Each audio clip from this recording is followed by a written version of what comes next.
All right, let's dive right into this explainer. Today we're unpacking a really fascinating theory from our source material that actually connects ancient prophecy with cutting-edge finance and technology. We're going to explore an idea that honestly sounds a bit like science fiction, but as our source points out, it is being built piece by piece in the real world right now. It's a concept that's often referred to as the digital control grid. So, to set the stage, our source actually looks back almost 2,000 years to this passage from the book of Revelation about the mark of the beast. Now, for 2 millennia, this passage was mostly viewed as purely metaphorical, right? Just a symbolic way ancient religious texts described absolute power and control. Because obviously the technology to actually restrict buying and selling on a global scale simply didn't exist back then. But here is where the source makes a really fascinating leap. They argue that our current transition from the industrial age to the intelligent age, fueled by data and AI, is making this level of absolute literal control technologically possible today.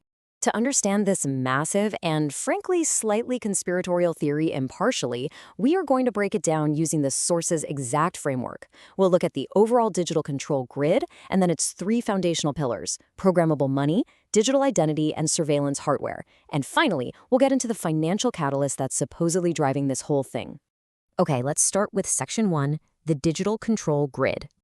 Our source highlights former Assistant Secretary of Housing Catherine Austin Fitts, who outlines something pretty wild. She argues that what we're seeing right now isn't just a random collection of convenient new gadgets. It's actually a manufactured, structured architecture. The theory goes that if central planners complete this grid, they wouldn't even need laws, police, or courts to influence society. They could, quite literally, just flip a switch and turn off some crucial aspect of your life. Moving right along to Section 2, Pillar 1. Programmable money. The very foundation of this grid requires a total transformation of our currency. The source highlights that unlike the traditional cash in your wallet, which is totally neutral, right? It doesn't care what you buy. Programmable money comes with built-in rules. Imagine receiving a paycheck that literally expires if you don't spend it within a month. Or a digital dollar that won't let you buy meat because of a specific carbon policy. Or maybe it just refuses to work outside your state lines. The money itself actually becomes a tool for compliance. It is a massive shift in the very philosophy of ownership. We are talking about moving from money as an unrestricted asset to money as a conditional tool. And the source notes that this shift is even supported by groups like the World Economic Forum, who aim to assign financial values to nature itself. I mean, they are literally talking about pricing the air we breathe and the water we drink as manageable financial assets.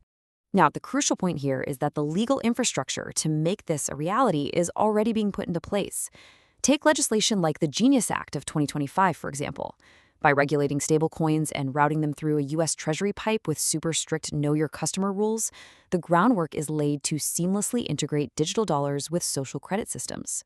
Our source notes this is incredibly similar to models already operating in China, where over 30 million flights and train trips were blocked in a single year simply because citizens had low behavioral scores. Which brings us to Section 3, Pillar 2, digital identity. Because think about it, a digital dollar with all these strict rules is basically useless if the system doesn't know exactly who is trying to spend it.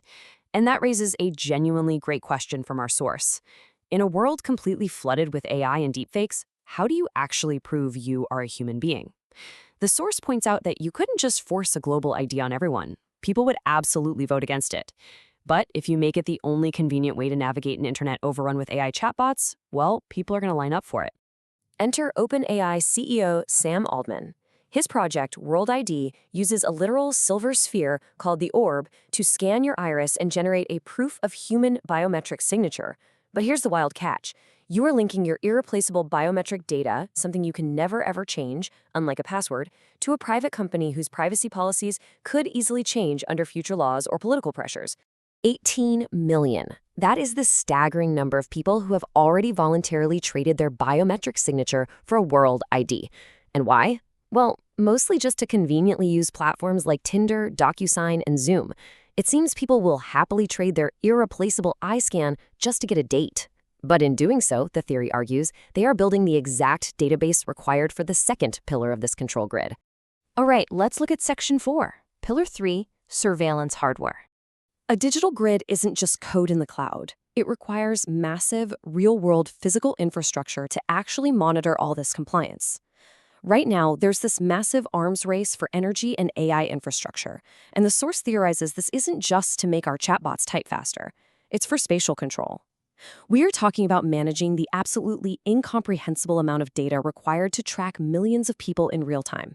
This means cell towers placed every few hundred feet, satellites beaming Wi-Fi directly to your devices, and even legally mandated kill switches in new cars that can remotely disable your vehicle. Now, all of this data has to be fused together to build a risk profile for every single citizen. The source highlights the data analytics company Palantir, which integrates military, health, and financial data into central AI platforms. And it's highly symbolic and honestly a bit unsettling that Palantir named itself after the magical all-seeing stones from Lord of the Rings. If you know the story, those are the stones the villain Sauron used not just to watch people, but to manipulate their worst impulses. And that leads us directly to our final piece, Section 5, the financial catalyst. So you might be wondering, why go through the trouble of building this incredibly expensive complex grid right now in the 2020s? Well, when you connect all three pillars, you get a unified system capable of instantly turning off your access to society if you fall out of compliance. But getting the public to accept this requires a catalyst.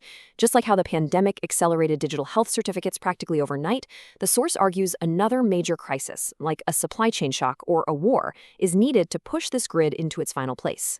According to our source, the underlying crisis driving all of this is actually financial. With the U.S. debt to GDP crossing that 125% mark, central banks are literally facing an impossible choice. Think about it. If they raise rates to defend the bond market collapses. But if they cut rates to save the bonds, the dollar loses its value. Our source argues that behind the scenes, they are quietly opting to devalue the dollar just to save the bond market. Because to survive a devalued dollar, you have to export that debt. But how do you do that? Well, you get hundreds of millions of people worldwide to hold digital dollars, stablecoins, right on their phones. These digital dollars are essentially U.S. Treasury bills wrapped up in a convenient little app. It creates a massive, perfectly trackable retail market for U.S. debt. BlackRock CEO Larry Fink has even explicitly stated that the ultimate goal here is the tokenization of all stocks and bonds onto a single programmable ledger. So what does this all mean for us? Whether you view this as some ancient biblical prophecy being fulfilled, a manufactured crisis orchestrated by central planners, or honestly just the organic endpoint of the intelligent age, the combination of these three technological pillars leaves us with a really chilling final thought. What actually happens to human freedom when your money, your identity, and your physical movements are all wired to a single programmable switch? Definitely something to think about.